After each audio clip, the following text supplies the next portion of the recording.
This is a pretty little spot that I found. It was the only road that I could find off that didn't have a fence on it that looked like it was someone's ranch. This may well be someone's ranch. It had a cattle guard type of entranceway. But this is interesting. It's a very flat ground with all this volcanic rock sticking up.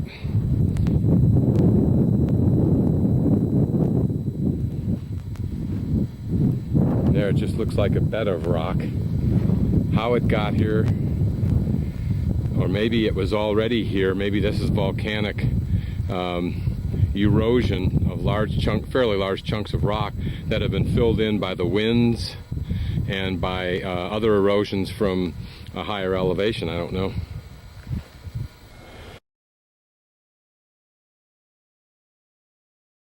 This is an arena. I don't think it's a bullfighting arena. I think it's probably a baseball diamond. In the small town of Baricarba. And then this is an unnamed river. You can see it's been worked and worked and worked by people driving on it, walking on it, all kinds of things. Probably is excellent for feeding or watering horses and cattle and so forth. And cattle just roam around the town. This is kind of like a park. And there's the town, the ubiquitous town square. Seems found in every small town. It's early morning Sunday and the crows have literally in the last half hour just wakened up. There's a haze of smoke over the valley this morning. And off in the distance you may even be able to see some of the poor homes, I suspect, burning wood in some kind of a stove, because the temperature this morning was down to 22 degrees on the outside of my van. And you have to consider that we're at 7,200 feet up here. The roads are in terrible condition once you get off the main paved road. For the obvious, this is the main street. It's paved, believe it or not. We're riding on pavement. That pavement will end shortly, and then we'll go on dirt the rest of the way. And if it's anything like these side roads in town, that's a pretty horrible road, but passable. You just have to go very, very slowly. Hamburguesa, that's a hamburger shop. Tortillera, I have to learn how to pronounce this. Parador Funeralis. That's an interesting combination.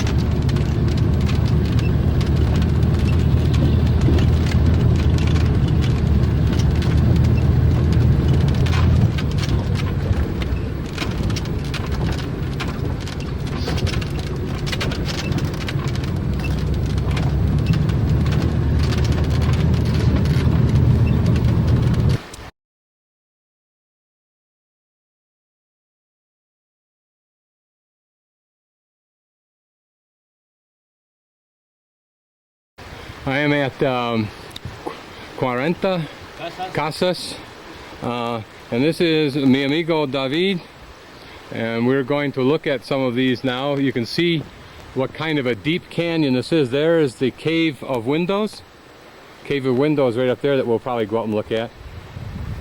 But you can get a sense when you look down through here of the rugged, wild land that these people lived in. And I'll pan back through here and you can see this canyon. But what a beautiful place it is.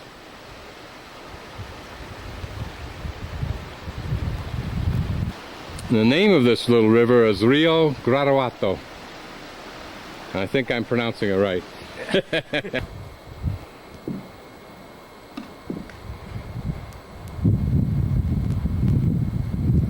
Notice the same shape of the T-shape of the doors. And the holes for logs, and notice the logs up on top creating the base, if you will, for the floor, which was then covered with stucco, and then those were smoothed, perhaps even painted white. The walls were painted, as you can see, There's some kind of painting on it. The black that you see above them is probably smoke from continuous number of fires. And also, if you look right up in here, you see this kind of L-shaped form. That probably is the place where another room that was in that spot was attached and now has disappeared. And here you can see a walkway area. Obviously the wood part was not original, but this was probably pretty much how this was laid out.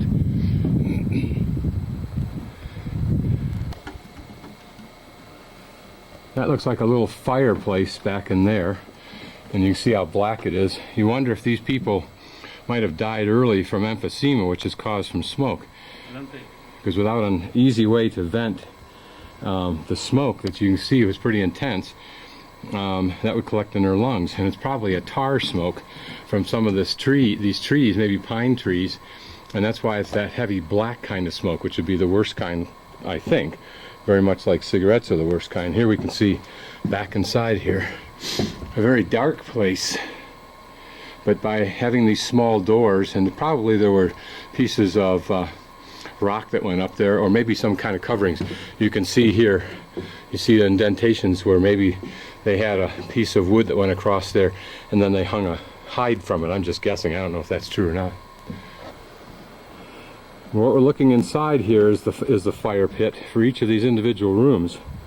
Notice also that there is a post there. A lot of the same technology that we see over at Casa Grandes, and they were very, very much connected. This site actually was a defensive site on one of the main routes to the Pacific Ocean for the Paquime civilization.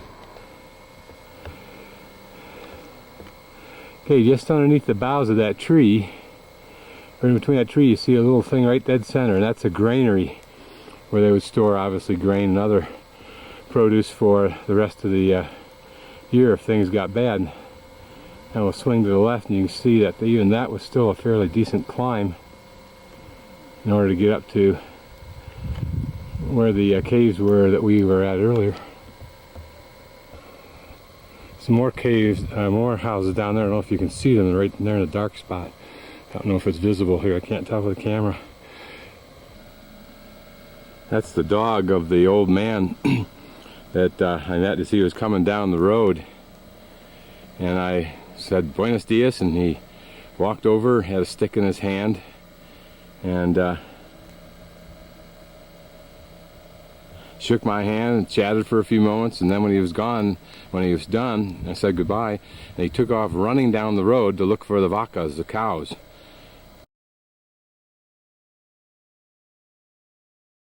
I just came from this direction en route to Chihuahua from the little town of Oso on a beautiful new highway. This is an older section of it, but there's a beautiful new portion further to the west.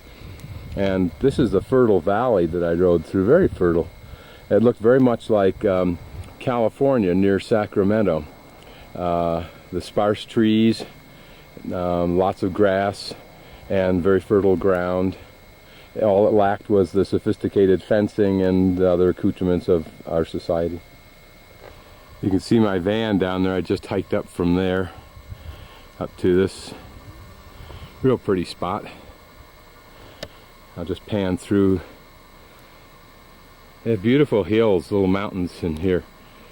And these are all volcanic, which is characteristic of the Sierra Madre. This is the camping area of the park, and it's just a long river bed that probably doesn't get much rain or much moisture very often.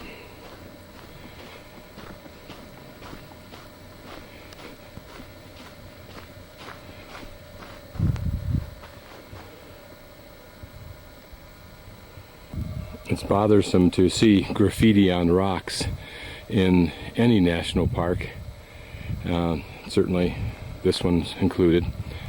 There's a rather humorous one, however.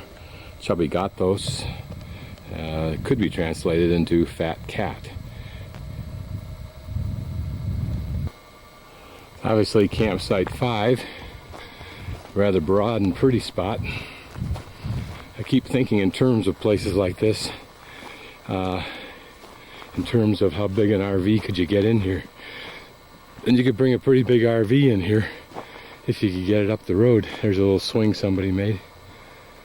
You can see how this would be a real pretty place for a family to hang out. And it's relatively clean, thanks to the majority of usually responsible people in both cultures. It shouldn't become much of a surprise, however, to see more trash in Mexico than the United States, having been a third world nation for so long.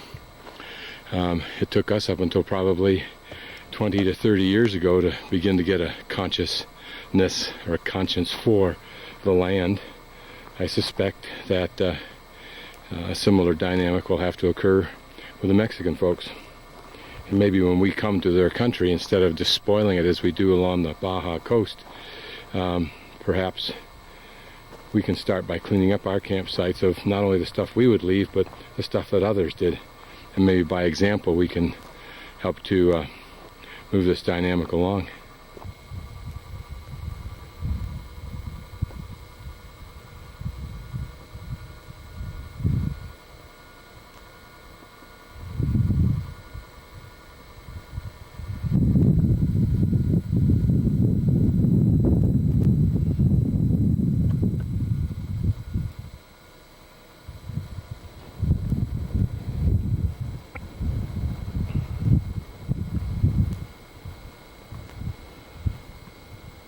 In the upper left-hand corner,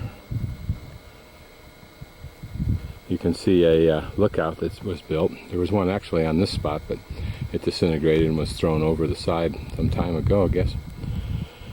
Also, you can see the tops of some of the buildings. These belong to not only the some of the people who live here, who are perhaps caretakers for the far more numerous number of houses that are of the very rich, probably from Chihuahua. At almost 7,000 feet in the summertime, this can be probably a very pleasantly cool place, considering in comparison to the burning desert of Chihuahua. This is the main road leading into the campground, and a deadly chunk of road it is. Those are some of the homes of the wealthy, and as you can see, they extend up into those areas up there. Some of them quite elegant looking, not quite like we would think of the Harrison Ford and Teton Pines homes that are built for conspicuous consumption and extravagant display, as well as occasionally for living. But these are, in the genre, in the culture, probably quite expensive homes, and some very, very nicely done. This is a continuation of that road. Down there is a large cement oblong box that has a screen on the front and is designed to throw trash in, and sometimes it even gets there. There, of course, is my van down there. And then to the left, further on down this gully, is the road to this Mexican Tarahumara community, the ubiquitous cross.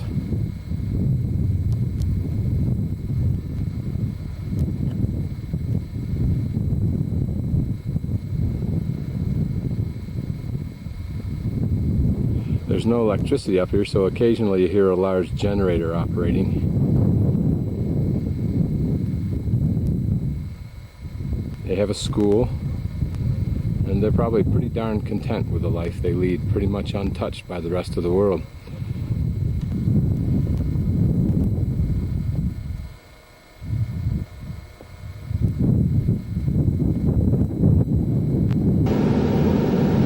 This is one of the expensive homes in the area. I'll see if I can get down in some of the other areas. But compared to the shacks that the other folks around here live in, this is pretty impressive construction. Notice how they have built barricades around the trees, the big trees, to protect them. I think that's pretty neat, because this is probably a quick stream flash flood runoff which could rip the soil right out from under the roots, and I suspect it's probably already done that. So now we're going into the area where the big homes are.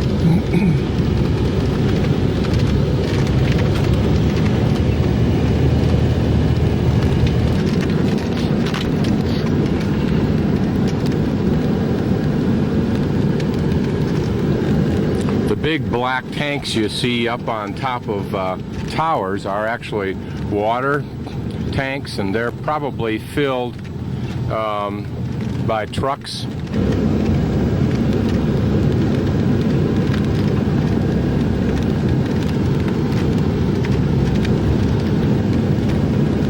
And these each have their names, just like places that we have.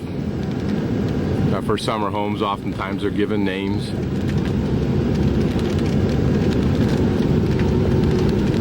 It's pretty the way some of these houses are built right into the rock.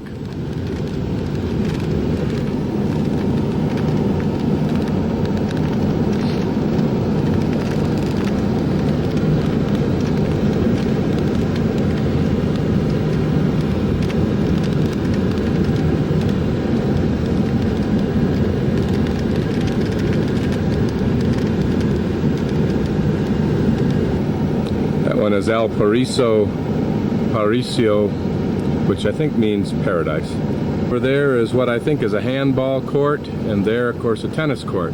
This has to be an extravagance, to say the least, for this area. Although I'm not totally sure what this whole complex is. Maybe it's the school that's up here, I'm not sure. Or maybe it's just a very wealthy complex. But an extensive series of buildings. This large rock is commemorative of a national hero. I don't know who it is, but I think this profile that we can partially see here with the nose is the inspiration for this as a monument.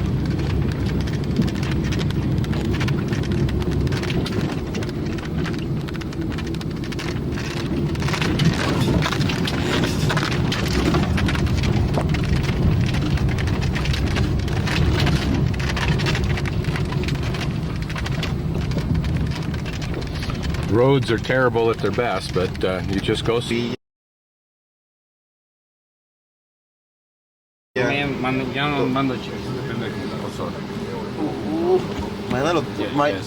Tomorrow? See? Here, tomorrow? See? You? One person, you, tú, me. Me se dice me. Ah, me? See? Pancho Villa, Catedral. Sí, Sí, sí, sí. Gracias. Me permite Gracias, señor. general. Gracias, señor. Good friend you. Good friend you. Dice Gracias. que quiere comer más nada donde mismo, que very good, que le gustó mucho.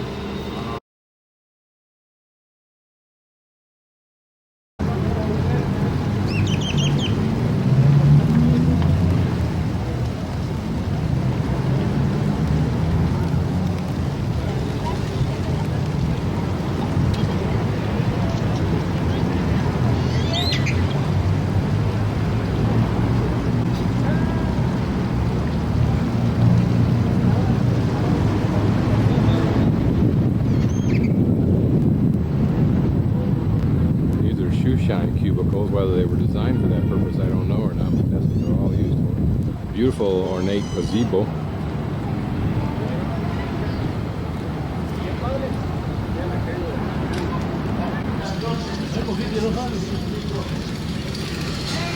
Para los callos.